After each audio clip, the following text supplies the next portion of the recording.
Everyone out! Move, move, move! This way, fast! Dispatch, we've got a medical emergency at the Orca pool. Trainer down. We need paramedics on site now. 911. State your emergency. The whale's got her. He's thrashing her, she can't surface. Who exactly is in the water, ma'am? The trainer, Elena. He's dragging her under. She's not moving, please hurry. For years, Elena Raines had dedicated her life to building trust with Nyx, the park's most celebrated and most unpredictable killer whale. 6 tons of muscle and instinct, cloaked in black and white. She believed patience could tame him. She believed connection could bridge the gap. But on that warm February afternoon, belief wasn't enough.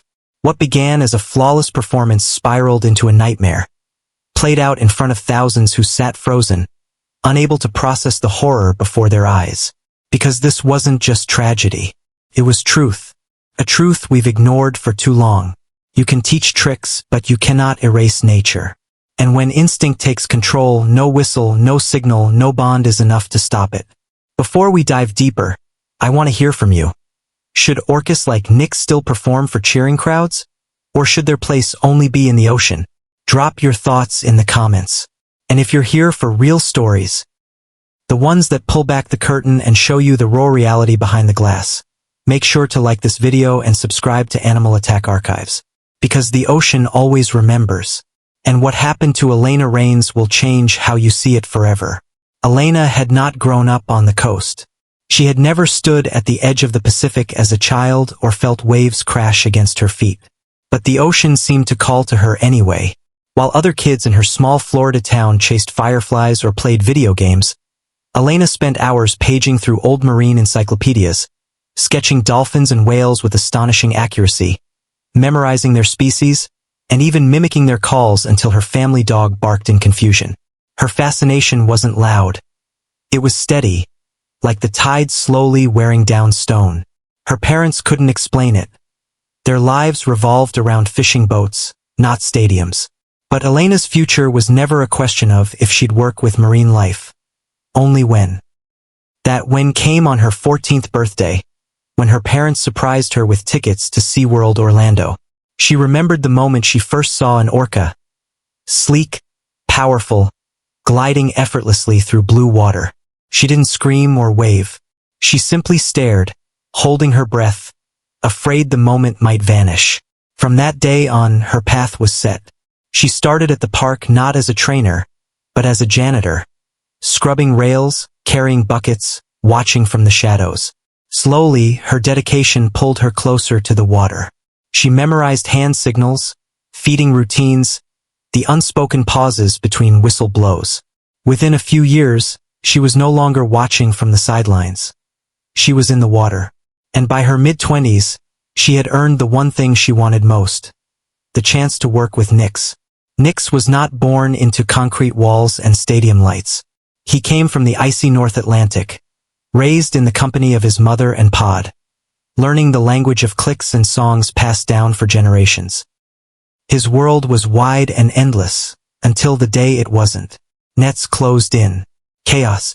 He was torn from the ocean, lifted into steel tanks, and sold to marine parks. From then on, his life was measured in chlorinated pools, transport crates, and the roar of crowds. Nyx learned the signals. He learned to leap for applause, to accept fish in exchange for obedience. But he never learned trust. Whispers followed him from park to park. Incidents buried, trainers warned to be cautious. One trainer who slipped into his pool years earlier never surfaced alive. Officially, it was called an accident. Unofficially, everyone knew Nyx was different.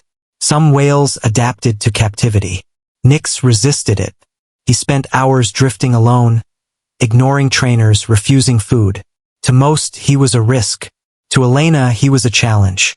A soul she believed she could reach.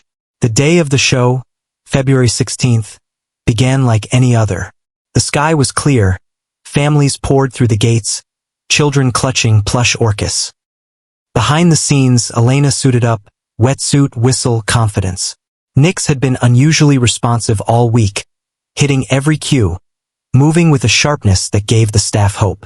Maybe he's finally settling in, someone said. Elena smiled.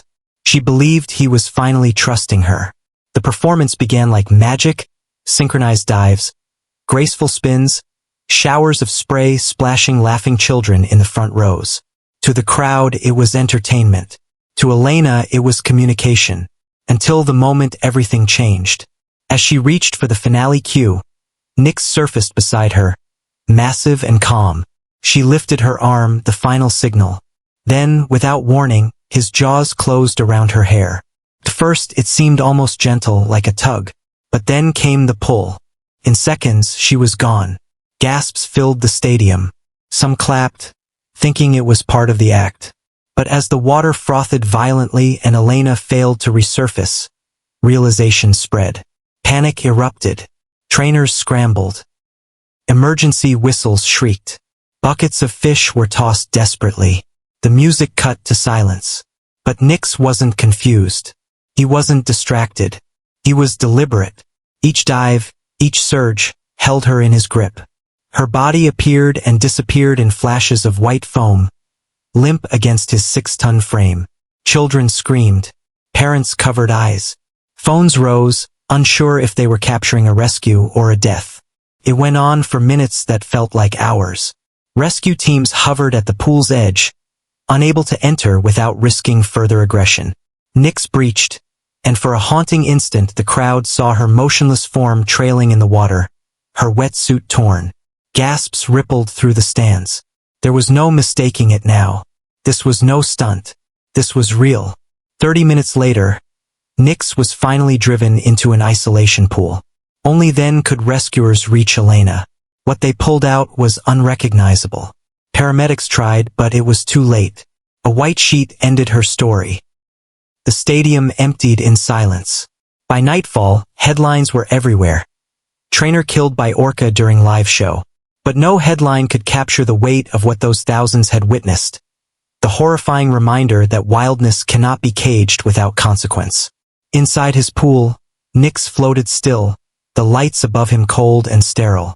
For the first time, there was no audience, no music, only silence. The investigation revealed what many already knew. There had been warnings, logs of aggression, refusals to perform, signs of agitation, incidents buried, concerns muted, because to the public, Nix was a star attraction. To insiders, he was a ticking clock. Within days, debates raged across the country. Was Nix a killer? Or was he a prisoner acting on instincts too powerful to suppress?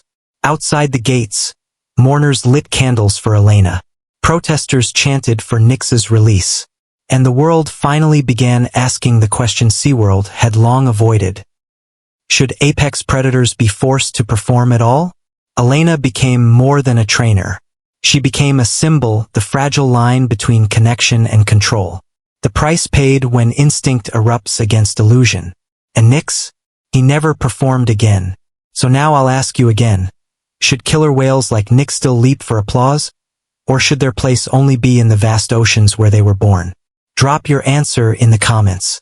And if you want the unfiltered truth behind the glass, the stories that strip away the spectacle and reveal the danger underneath, hit that like button and subscribe to Archives.